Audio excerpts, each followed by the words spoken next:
Hi again. Another common question that I get is when you have a business, let's say, and you write an invoice to a customer for $1,000 and he never pays you. And the question is, how do I write that off? Here's the deal. There are cases where you can, and there are times when you cannot. It depends on how you do your books, and particularly how you do your tax return.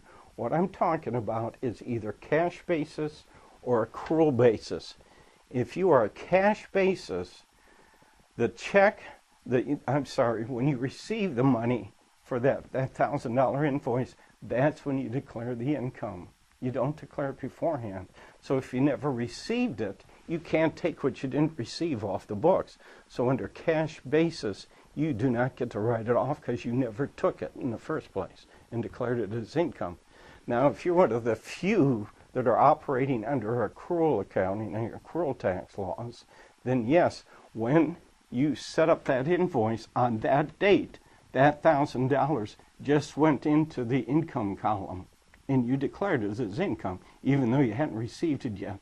So if later on in the year you come to the conclusion you're never going to get it, sure, you get to pull it out and say, bad debt, I didn't get this.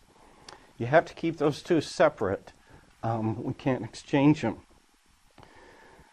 Like I said, most people, don't do accrual basis taxation. They do a cash, mostly because they don't want to pay tax on income they have not received.